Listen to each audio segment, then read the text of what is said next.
You are listening to Peak One Sports.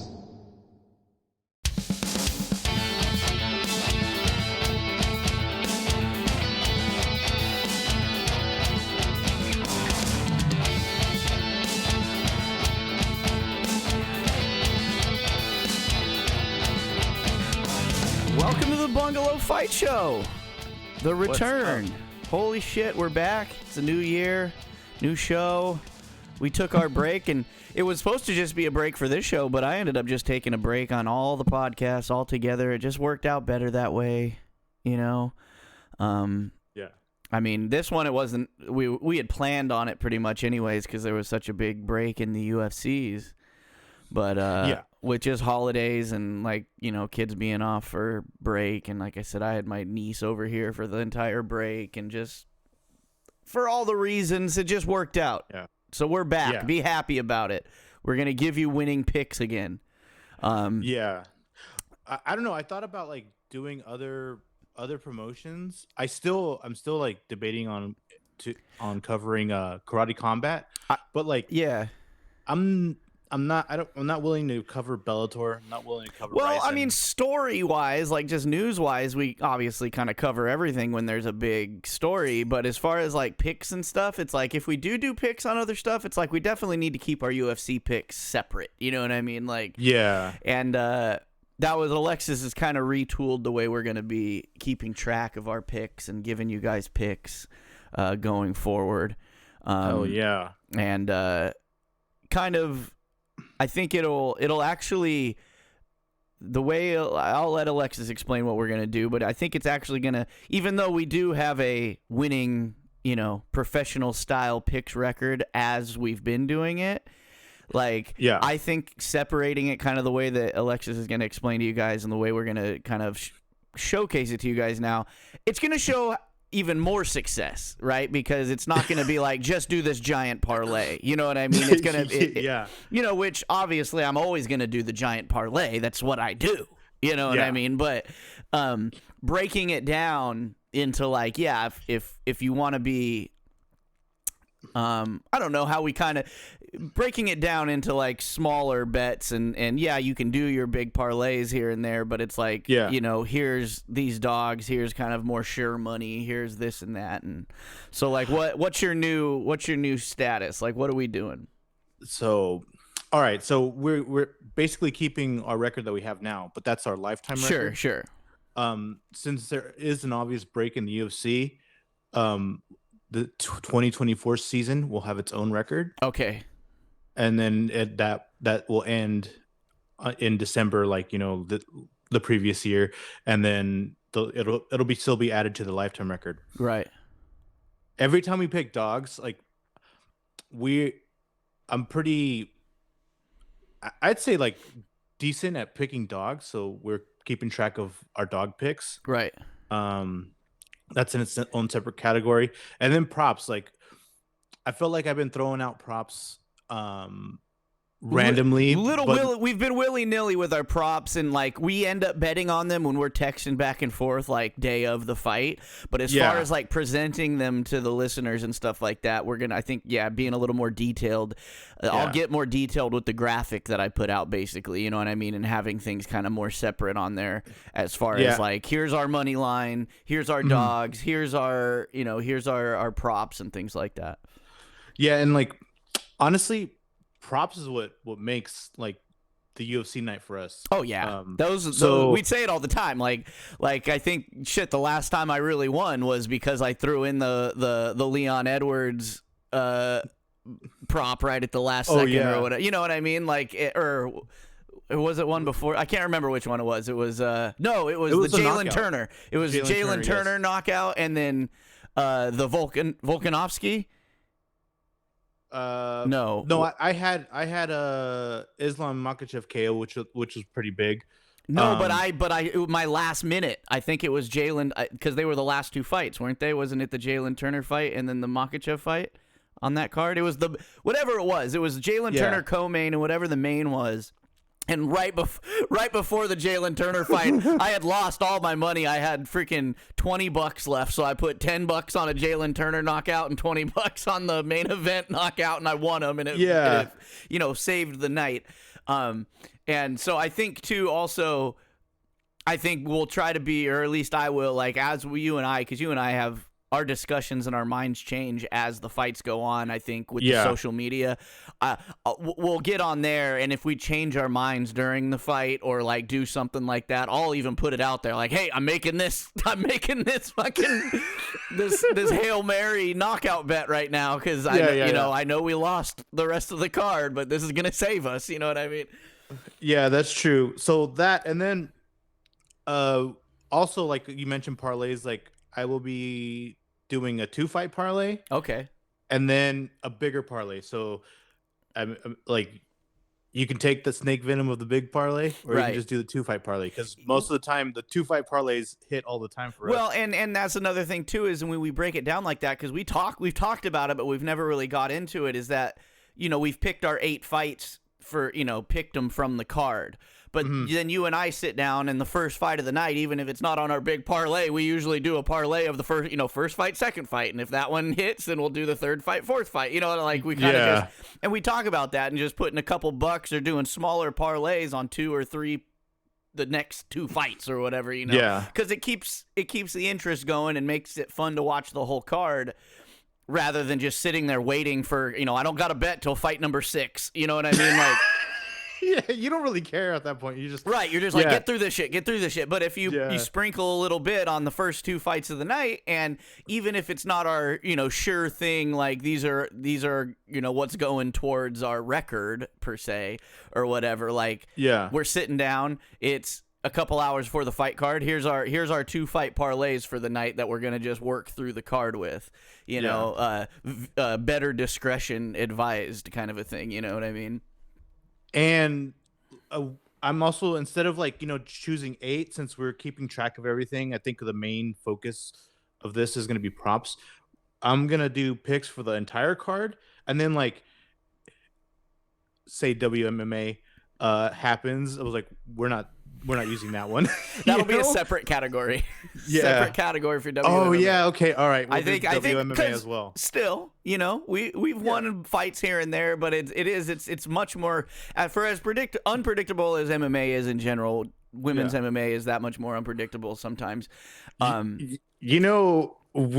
on like this, like, what is it, getting destroyed by WMMA, or then WMMA making it, saving it? Yeah, 100%. Well, it's growing, and like a lot of we're just getting more information on these fighters. You know what I mean? So we're making more educated bets. Like up until the last year, a lot of the women's MMA fights, it's kind of almost a guess. It's like you're strictly going on pre-UFC information, which is usually dog shit, because you never know anything about anybody till they're in the UFC, pretty much. You know what I mean? Like, yeah, that's true. Unless they're a big name and they're, they've been in Bellator, they've been in the PFL fighting other big names or something like that. It's like, it's that homework outside of the UFC doesn't mean shit, because then you kind of got to start over with your studying the fighter once they hit the UFC. Yeah. And a lot of the women's MMA outside of the UFC is even more worthless as far as betting homework compared to the males. You know what I mean? Like, so I definitely think we still give those picks, but as far as the record goes, we'll just have a separate one. You know what I mean? Yeah. That's a good idea. I'll add the WMMA to the sheet. And I just want to say too, like, I encourage you to go follow other MMA pages, other MMA talking heads like us that do these picks, because I love it when I'm scrolling down my feed, and like a lot of those guys, they'll have like the UFC graphic, where it has all the 2 fighters, it'll have the whole card, right? And they'll just circle their picks or whatever, right? I love it the day after a fight when I didn't see the feed. They obviously published the day before, but I'm seeing the feed the next day, and I scroll across one, and I just see all opposite picks of ours, and they're all our picks were right, and all theirs were fucking wrong, and it's just like, it's the greatest feeling in the world when you're just like, oh, this guy has so many followers, and he's probably making ad revenue and all this stuff.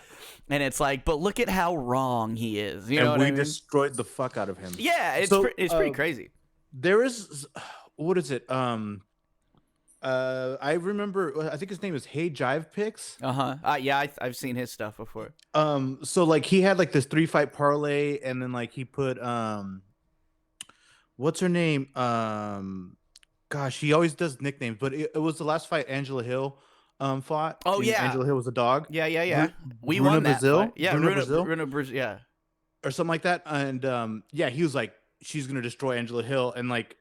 Not like right into like the first 10 seconds into the first round. Oh, I remember on the post. Yeah, and I was like, she's shit in the bed, bro. Oh, dude, but that fight, we picked Angela Hill in that fight. I know, that was part of our parlay, dude. And like that was like you saying, like the women's MMA makes or breaks us sometimes, and like.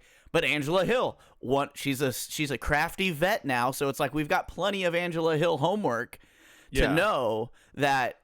I wasn't nervous about that fight at all. Like, I mean, obviously, especially after the first 10 minutes, she was working her over. But like, even going into that fight, I was just kind of like, I don't see her losing this fight. And but you know, a lot of guys, like, I think they get caught up in that, you know, the pre-UFC records. You know what I mean? It's just like, oh, this chick's destroying people, or this guy's destroying people, and it's like, yeah, but you can't just go off that. It's like, because once they get to the UFC, like, you're talking about somebody in Angela Hill who obviously hasn't been in title contention, but she has, even though she's win-loss or whatever for her career, every one of those wins and losses has been against substantial competition versus Silva's competition that she's ran through up to that point, you know? So it's like, you really got to sit down and think like, well, just because this chick's been knocking everybody out, you know, in jungle fights or whatever, like, you know, like, it's just like Angela Hill, just because she's win-loss, she's been literally fighting the best women in the world for that span of time, you know? But yeah, you know, we're going to just continue to toot our own horns until somebody takes notice, but until someone notices, and then you guys can pay us for our picks. I don't know, maybe, or like give us a tip. I don't care, but like something helps. It's funny though, dude. Like because like, you know, the network's been getting a lot more traction just based since we've been doing a lot more clips and stuff, you know, and like getting more views and stuff like that. And like, I've been purposely trying to take, not that we say anything super controversial on here or on the sports show or whatever, but it's like the things that I know are going to kind of irk some people the wrong way. if I like this week, it's been all hockey related because this show, Back with Sports Show, we talked, you know, mostly about hockey. And like, because the USA juniors just won the gold medal, right? Canada shit the bed. And I've been on this kick since the beginning of the season that, like, dude, NCAA and American hockey and American prospects are getting to the point where they're kind of better than the Canadian prospects and the Canadian juniors. And then lo and behold, the same year, the Americans win the gold medal in junior. You know what I mean? So it's like, it's kind of actually happening. And I had like a clip of that. So like all week I've just been having people like, oh, okay, that's why the NHL is full of Canadians. And I'm like, yeah, for now.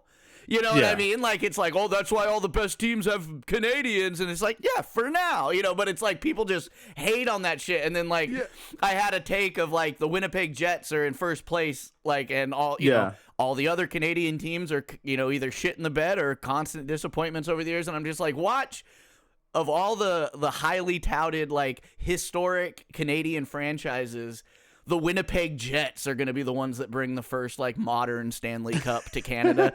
You know what I mean? And, like, it's not going to be the Maple Leafs. It's not going to be the Oilers. It's going to be the Winnipeg Jets. And, like, people are like, oh, this guy wearing a shark shirt talking shit about Canadian hockey. I'm like, yeah, I know bad hockey. You should listen to me. They never... Dude, there's been so many times. I know, like, this is, like, side. But, what is it? Like, taking, like, the Maple Leafs and then, like, you know, they're like heavy favorites, like negative 400, and they just fucking shit the bed. And they like lose to like someone like the Kraken. Right. And I'm like, and it's not, and it's, that's the thing is like people get so prideful. That's why I love picking the clips because I know. And then if I tag Winnipeg or I tag Canada or I tag something that's going to get a bunch of eyeballs of Canadians, they're going to be like, oh, he doesn't know shit. He's wearing a Sharks fan. And I'm like, yeah, I know bad hockey when I see it. Like, because just because I root for a shitty team doesn't mean I don't know what good hockey is and bad hockey is. And it's the same thing on like with the fights. It's like just because like we don't have the ad revenue and we don't have big sponsors, it's like we've watched enough fights at this point. Like we know what we're talking about, and it's just gonna keep rolling. So I need to make. I am going to stick more closely to our stuff on this show because I tend to get a little wild when Saturday comes. Extracurricular activities, Extracurricular activities, which, the solid bets win me money, but then my extracurriculars kind of fuck me up, And since the UFC hasn't been on, I've been betting on more football and over these weekends, and like I've been winning on some like touchdown score bets and like things where I've been winning some bets, and then I go and I lose it all on like one like I took Washington in the over in the national championship, which was dumb because like in my heart of hearts I knew there was like no way Michigan was going to lose this game, but it was just too juicy to take Michigan in the over, Washington in the over, and then it turned out to be Michigan in the under, and my whole weekend of NFL wins was gone. Yeah, I saw a lot of people took Washington, and like I saw a bunch of posts saying like we got fucked. Yeah. Well, I mean, because it was juicy odds, but obviously juicy for a reason. The week before that, like they were underdogs and they won everybody money, so like everybody. And their offense was a lot more high scoring than Michigan. So Michigan, obviously a defensive team, which I mean, whatever. It's college football. Weirder things have happened, but I'm gonna try to lessen my extra. I'm gonna get more serious about betting. Okay, that's what I'm trying to say. And I'm gonna stick with our stuff from this show, so I can show the people. And I'll start if things keep going the way they have been going for us, and I stick to the stuff, and we do win, and I do win, I'll show you my fucking bets. I'll start showing you my goddamn bets, just so you people know out there, like this ain't a joke. We're taking this to another level.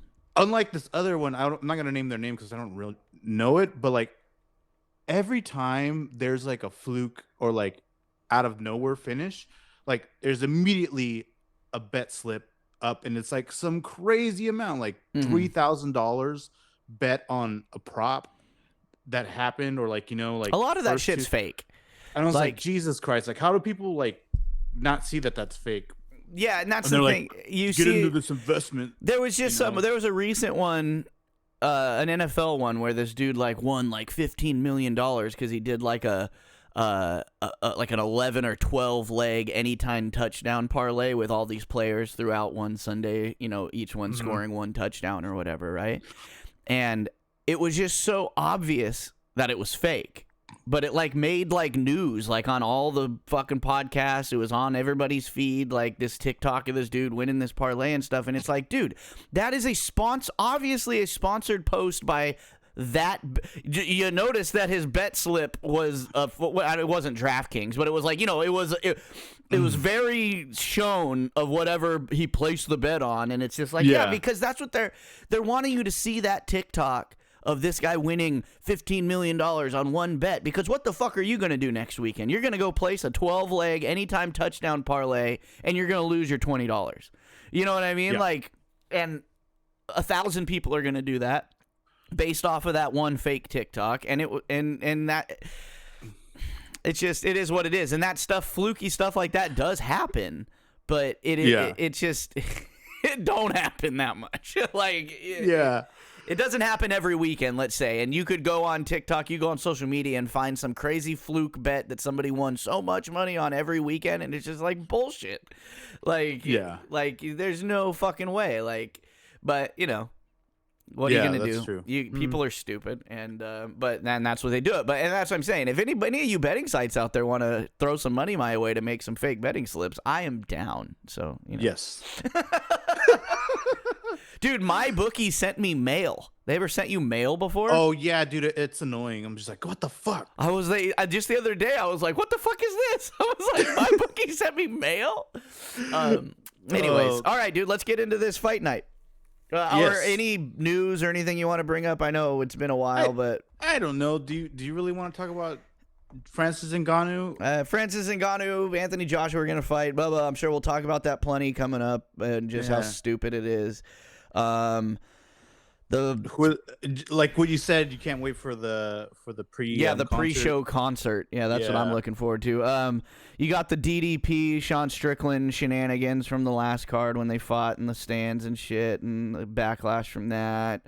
I think there's still more. There's still more to develop on that, and it's next week, so like we'll have plenty of time to talk about DDP and Sean Strickland. Yeah, that's coming up. Izzy kind of announced he's coming back. We got a China on China crime main event coming with Weili Zhang versus Yan Xiaonan at UFC 300. That got announced. Finally, Chris Weidman announced that this could be his last fight coming up. God, the last one should have been his last fight, dude. He's still like out. Like I don't get it. Like he's still out on injury, so he's gonna wait and be back next year and then retire. I don't know, dude. And then what else? I mean, the biggest thing going around this week has been who would win in a fight, Brock Lesnar or Jim Miller. Dude, God, Anthony Smith, dude. Khalil Roundtree just knocked more shit loose, dude. Like, oh my God, dude. I hope UFC hears that and be like, dude, you need to stop saying shit, or you're not going to be a commentator anymore. Yeah, for real, dude. Yeah, nothing crazy, just gossipy type shit. Nate Diaz is lobbying for a McGregor trilogy at 300, which ain't gonna happen. I mean, we had the if you believe it's real or not, the McGregor announcement of the Chandler fight at 185. But it's been officially canceled, though. See, you sent me that, and then I didn't know if that was a joke. Like, shit is so crazy right now. It's like you don't know if the announcement is a joke, and then you find out that it's real, and then you see the cancellation, and I don't know if it's like, fuck, dude. We're living in the bizarre world. We just need to get back to having fights every weekend so we could talk about something. I just saw this dude punch this dude, so I know they fought. But this weekend, we got a fight night, Ankalaev versus Walker 2, which I'm not mad at. No. That's a fight that probably should happen. Got a few good little bangers on there, including the Brock Lesnar killer, Jim Miller. Yeah. But let's just start at the top and work our way through this. Kicking it off on the prelims, and this is Saturday, January 13th, 4 p.m. Pacific, Apex Center. Flyweight bout, Joshua Van, Felipe Buenes. I don't know. Buenes. It's Brazilian, so you never know how they pronounce that. Well, I know Joshua Van. We've seen him fight a couple times. Yeah. What about old Felipe? We got anything on him? Felipe is coming off of Contender Series, and this is his debut fight in UFC. Okay. So I am not taking Buenes. Joshua Van is he's pretty solid flyweight, especially for somebody coming in their debut. Yeah, so honestly, in the Contender Series, I didn't think Felipe was that good. He was on the card that one of the many cards that destroyed me on our Tuesday. So like my Tuesdays were fucked. So Joshua Van all the way. I feel like he's a good enough prospect, and this is pretty down the line to where like this should be a shoo-in for Van. Yeah, I tend to agree with you there. Next up, lightweight bout, Nicholas Mata versus Tom Nolan from Down Under. Nicholas Mata, I feel like we've had in a parlay before. Oh no. So last time we seen Nicholas Mata was when we bet against Trey Ogden. Yeah. We had Trey Ogden to decision, and damn. Joey Beltran, is that his name? Beltran? That's right, that fight. Yeah, no, Joey Beltran's the old heavyweight. Mike Beltran. Sorry, Joey. Beard braid. Yeah, Mike Beltran fucked it up, dude. Because even though he could have lost, like he was gonna lose regardless, right? But I don't think there was that much time left in the round. So like us with our what is it goes to the decision? Yeah. We're like, fuck, fuck, and then he's like, no, god damn it. Yeah, those are, because and that's the thing about too when it comes to those props that goes the distance and it's like there's a few seconds left and the dude's getting pounded out, but you're just like, just let him hang on. It's like you also have to like know your refs too, because like some refs like literally pay attention to the clock and they can take it time into consideration and like give it whatever. There's 5 seconds left. Like I'll let the dude get decision, not KO'd. And then some refs you can tell just don't even take that into consideration whatsoever. So it's like obviously Beltran didn't give a shit about our bet. You think Mata's gonna do it again? I think Tom Nolan's 6'3" for a lightweight. So dude, I think Nolan's gonna KO him, and I'll I like that. Take Nolan. Honestly, yeah, dude. I'm gonna go with the he's not. Where's he from? Team Compton Training Center, Australia. Yeah. Where's it?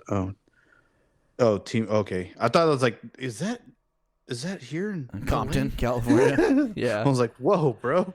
No, but yeah, Tom Nolan. I mean, had an impressive knockout on Contender Series. This is his debut, right? But the fight IQ of Mota, yeah, dude. I feel like he's gonna get worked, which he should have got served the loss. Mike Beltran should not be reffing. We'll see. What if we end up with Beltran? We might be changing our bets last second. We might be cashing out a bet last second. Cash out, yeah. All right, next up, featherweight bout: Weston Wilson versus Gene Silva. Gene Silva's got the silhouette, but he's got some odds. He is a plus 525 doggy to a negative or to a minus 750 for Weston Wilson. You agree with those? Weston Wilson is coming off a loss. Gene Silva's in his debut. So like, what is it? He lost to Joe Anderson Brito, Weston Wilson. He's kind of like, before that, like his last win was outside of the UFC. He had some boxing. Yeah, dude. This guy fights like Wonder Boy, but is not as good. And I think Gene Silva is actually gonna like. I don't know, like, yeah, there's nothing impressive about. I feel like Weston Wilson shouldn't even be in the UFC as well. Right. Well, yeah, and he's got such a bland name, Weston Wilson. You got 2 last names, bro. And I feel like he should walk out with his sweater like tied around his neck, like like he's going to a pickleball match or something. Yeah. But he is a huge favorite there, though. That's God, for a name like Weston Wilson, I can't believe he's such a big favorite. He's also what 6'1". He is a favorite. I mean he's a Weston Wilson. Weston Wilson is a minus 750 favorite according to the UFC odds. Are you serious? Gene Silva is a plus 525. Oh, that's no way, because I have MMA odds up and it shows. Well, this is Gene UFC, Silva. so you don't take this into consideration. They might be totally off base. What is it? He is a negative 950. Oh my God! So okay, maybe they have it switched. It wouldn't be the first time UFC website guys have made a fucking typo. You guys are so cool, but yeah. Dude, I honestly like, dude, that's a prop attack. Does not go the distance. For sure. You could throw him in a parlay, but like him being that big, like, and you can't really say with him being that wide of a favorite, saying like that's a free money bet, right? Because you're gonna get like $2 if you bet $100 on him. Yeah, and then if he loses, you're fucking out of $100. You're fucked. Yeah, yeah. All right, next up, bantamweight bout. We got Farid Basharat versus Taylor Lapilus. We got a Lapilus is a plus 225, Basharat minus 278. Both guys coming off wins. Basharat 11-0. We've won some money on Basharat before. This is obviously the best price we've ever seen on Basharat. I don't think Taylor Lapilus is that great.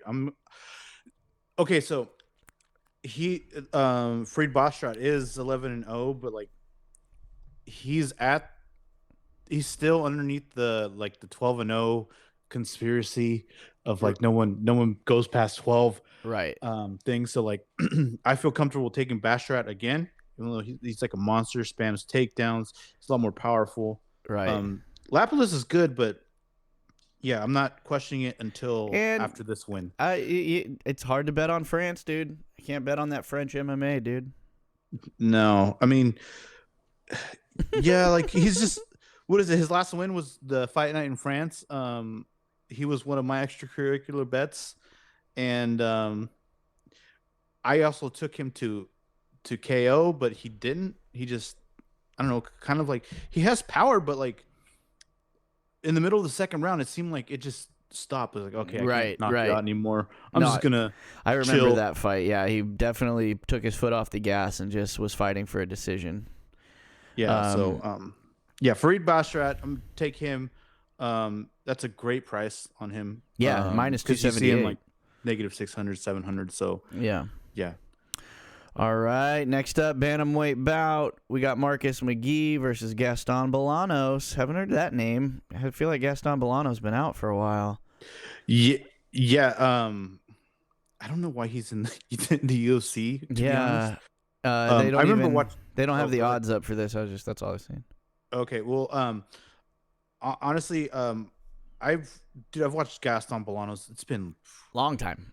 Long time, like when he was fighting in Lion Fight, the Muay Thai, right? So he has an extensive like striking background. His ground game is not good as expected for someone being a striking guy, but he also gets into brawls, and he didn't really do good in Bellator. He's one of those guys that got like swallowed up in the Bellator dismantling or whatever rebranding. But Marcus McGee, man, he has a ground game. He has power. I think solely on the ground game that Marcus McGee has. That's kind of like when I'm sitting here trying to visualize this fight. I kind of see it just being a Marcus McGee ground domination a little bit. Because Gaston's not known for. I mean, Gaston wins in the name game. You know, his name's fucking Gaston. But I think Marcus McGee beats him on the ground. Yeah, dude. Do you have odds for this one? The UFC.com does not. Gaston Bolanos is plus 185. Marcus McGee is negative 225, which is kind of weird. I think Marcus would have been a bigger one. I think people were just going to Gaston because of his like experience, right? But like, yeah, like besides the 7-3, like he has maybe like he's in like the 40s or something like that, right? In fights, but yeah, Marcus is freaking scary looking. Mm-hmm. Dude, that guy, yeah, he punches hard. He has oddly, like for him being such a power puncher, he has like some sneaky submissions, right? And I think maybe like it's obviously going to go to the ground. I think Gaston Bolanos does have a little bit of an advantage on the feet, but like, you know, just once it goes to the ground, boom, it's all McGee's game. Yeah, I think you're right there. All right, next up, welterweight bout, Matthew Semmelsberger, Preston Parsons. My webpage isn't loading. Semmelsberger minus 125 fave to a plus 105 dog, so pretty close there. I mean, Semmelsberger, I don't know, just off the top of my head, I guess if you needed to tell me to pick somebody, I'd pick him, but they're both coming off losses. Yeah. Do you remember how Semmelsberger lost last time? No. Okay, so we actually picked him to win. Right.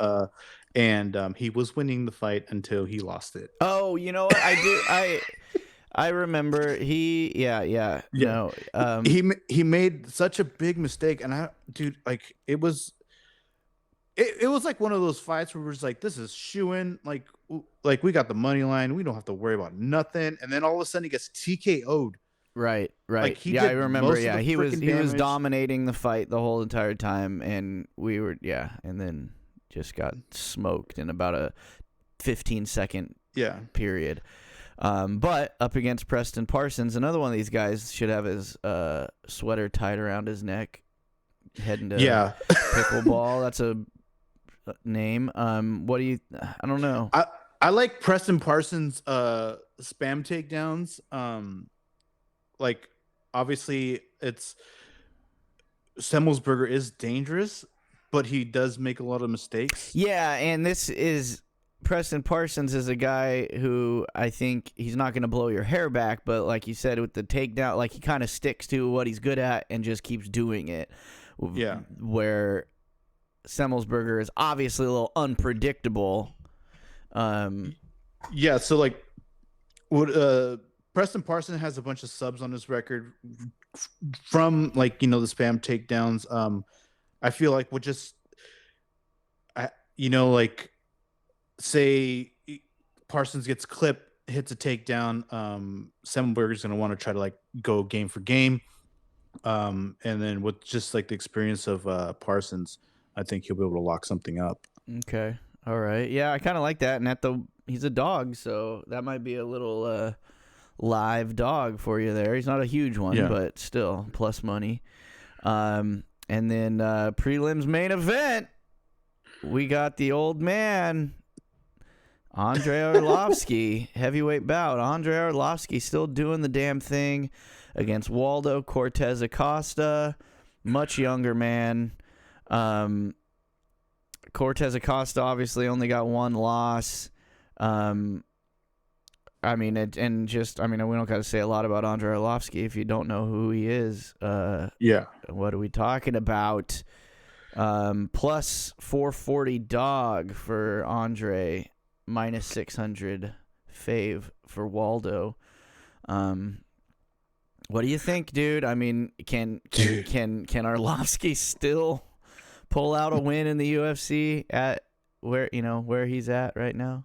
Yeah, so I've been thinking about this fight a lot, and this is one of those where it's like, God damn it, I want to put a KO bet on Arlovski.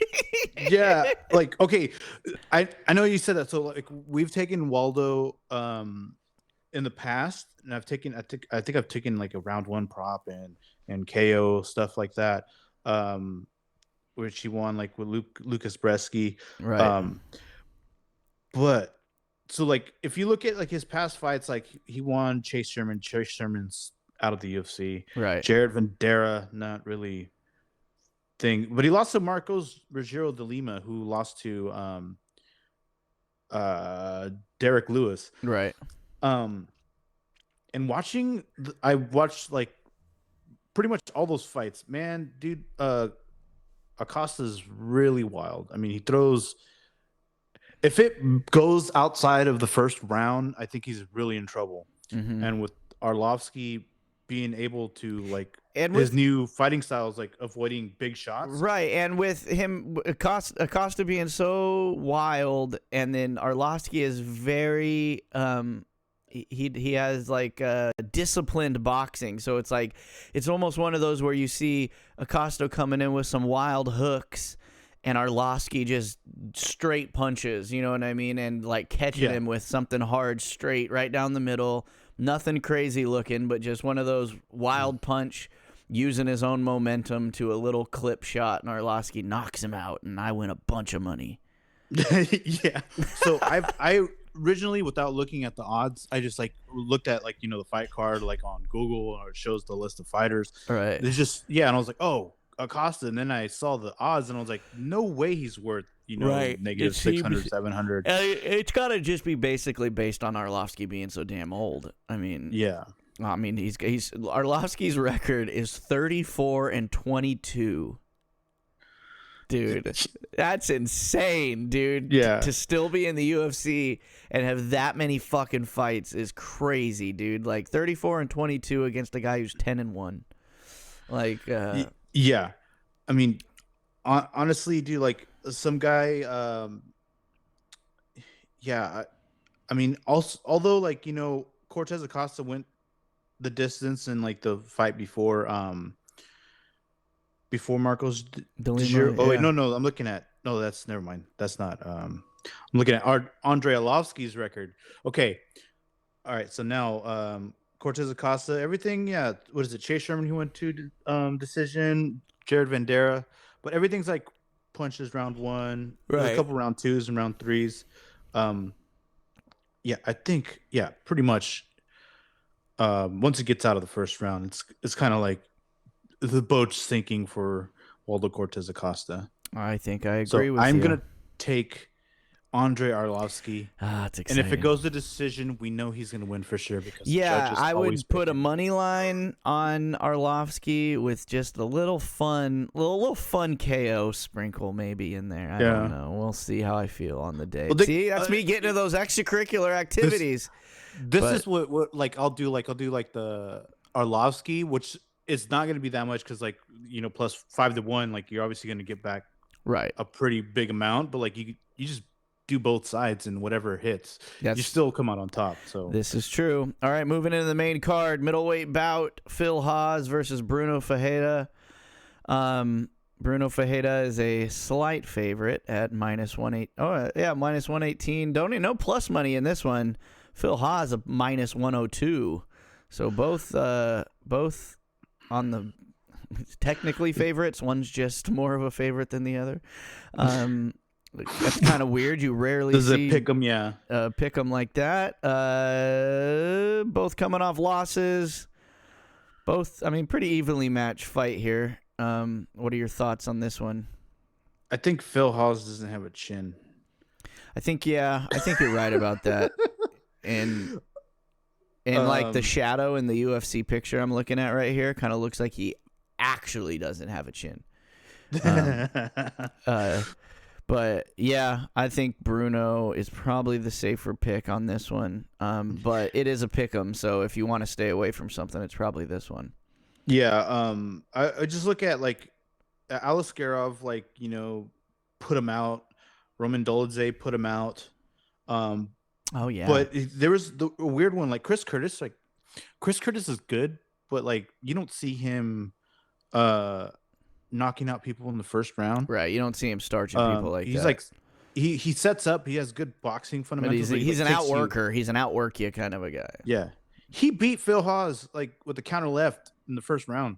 Yeah, At the very end of the first round. So, I mean, yeah, unless he barely he beat Jacob Malkoon with punches, but I don't know, man. I think Bruno Ferreira, like his path to victory is just swarming the shit out of Phil Haas.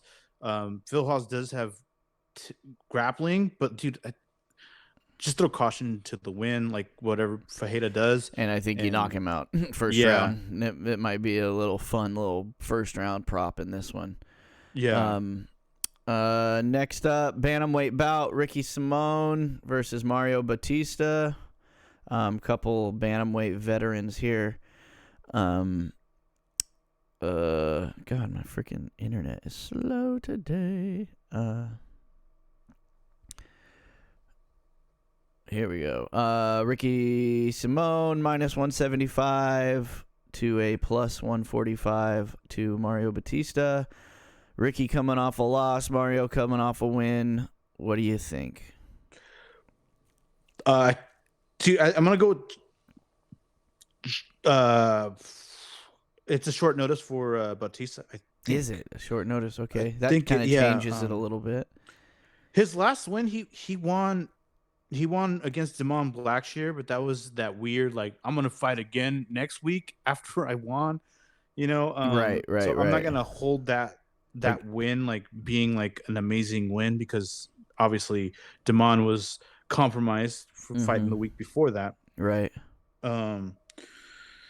He does have some submissions, but I think just with the fact with Simone, like Ricky Simone's just one of those kind of savvy vet, kind of like hard to bet against that guy. You know what I mean? Yeah. Because he just kind of is always in the fight, every fight, win or lose.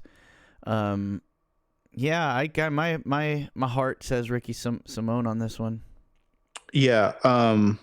What is it? He beat Jack Shore. He beat Rafael Assunção.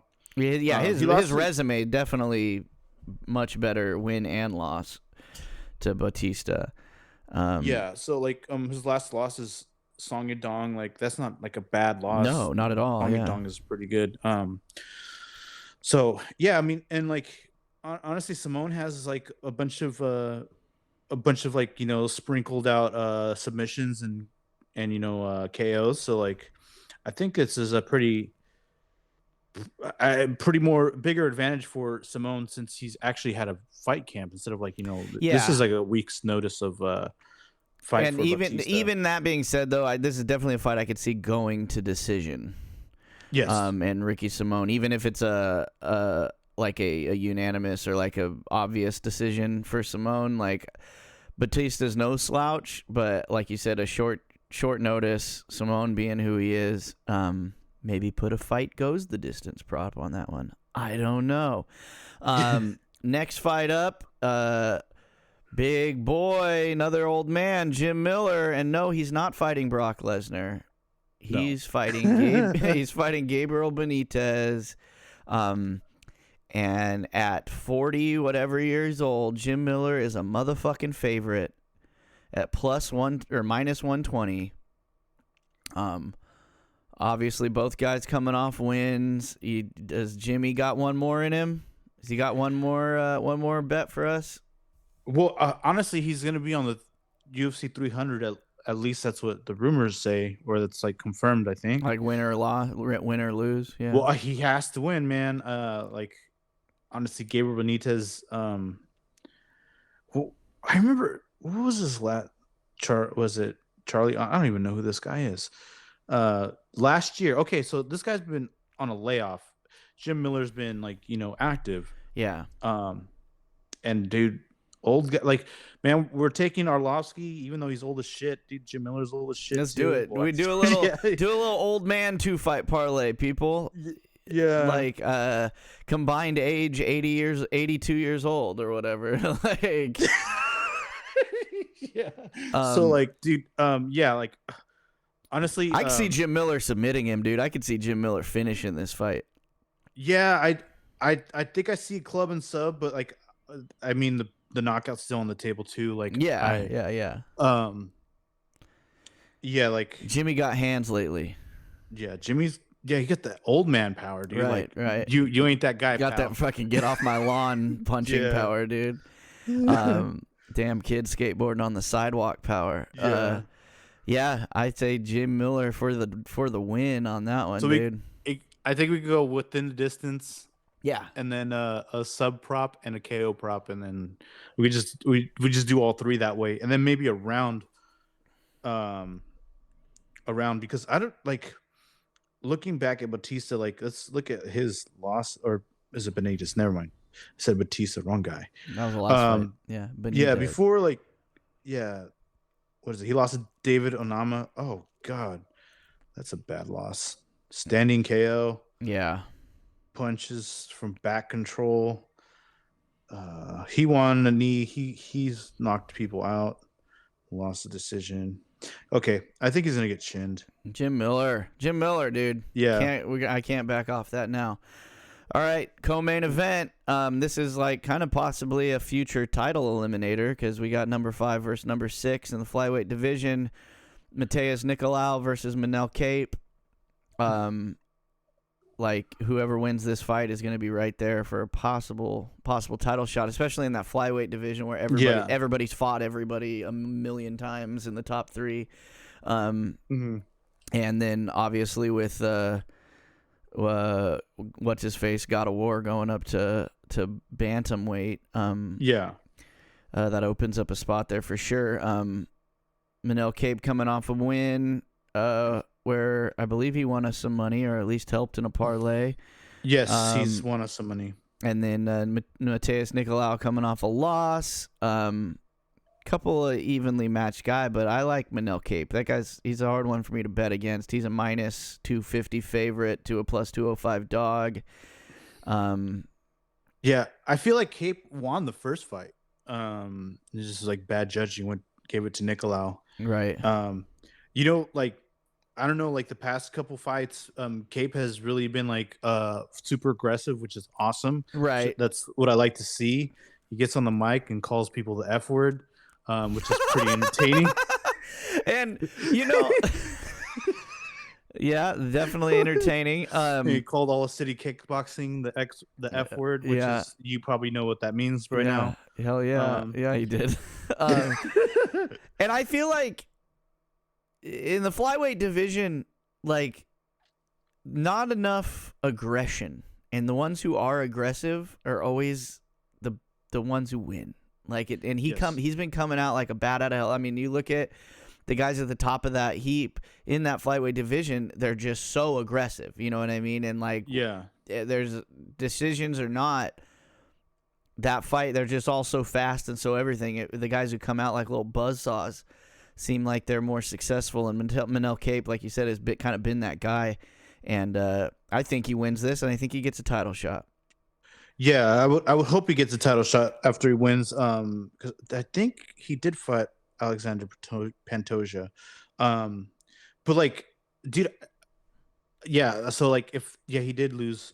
So I think in the rematch he would probably win with this new fight. Like, his cardio is good. He stays pretty much aggressive throughout the That's whole kind fight. of the thing about the flyweight division too, especially with the guys at the top. It's like, it's not one of those divisions where you're upset that you're seeing the same guys fight over and over again, because it's just like, no, that they're pretty evenly matched. You know what I mean? Like, so it's not a bad thing that they're like you said, this fight is a rematch. You know, so it's just you gotta take what you can get, and it's not like we don't want them giving out flyweight title shots to scrub, so I'd rather see the same guys fight each other and kind of iron it all out.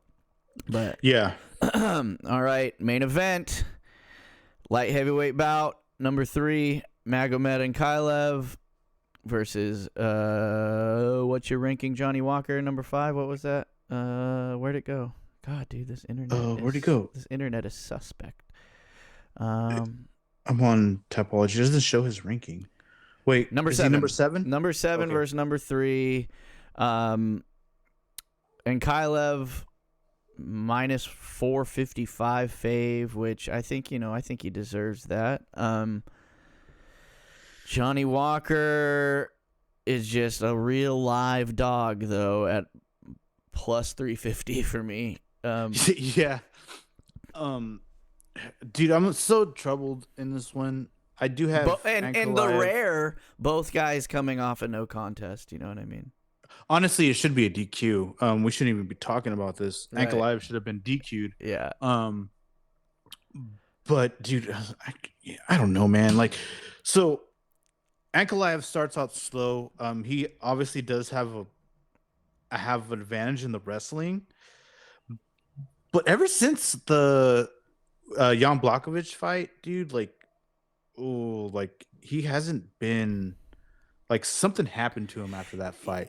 That or a confidence thing where he finally ran into somebody where it's like, oh shit, maybe I'm not as good as I thought I was, you know, and maybe I'm not as, that much better than I thought I was than all these guys, you know what I mean? Because Jan Blachowicz obviously was the champ, former champ, but it's like, considering the other guys at the top of the division now, they're much better than Jan Blachowicz, you know what I mean? So it's like, and Johnny Walker in his, we'll call it the post-worm career, since he kind of got over his self-inflicted injury and then his confidence shattering after that and a few fights, and he's kind of just like been on a tear lately, up until their no contest. I like Johnny Walker in this, dude. I know he's a big dog, but fuck, I kind of like Johnny Walker in this one. Yeah, I do too. Like, the more I think about it, like, I'm probably gonna switch, even though I haven't done it yet, because like Ankalaev, he has, like, the past 3 fights he's had so much bad luck, right?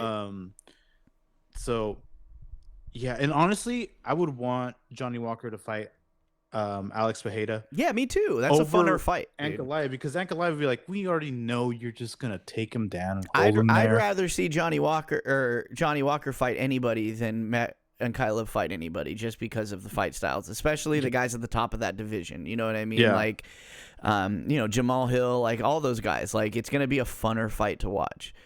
Yeah, that's very true. Like, and I honestly, I can see Johnny Walker getting, like, nasty KO'd. I can see Ankalaev getting nasty KO'd as well. Yeah, this is but in that way in your mind's eye, like definitely. It's like it's not that far away from seeing Johnny Walker lose some pretty brutal fights. So it's like it's hard to, it's not a shoo-in, but it's like kind of thinking about it and kind of the way that last fight was going with them, and then kind of just the trajectory of both these guys in their last 3 fights.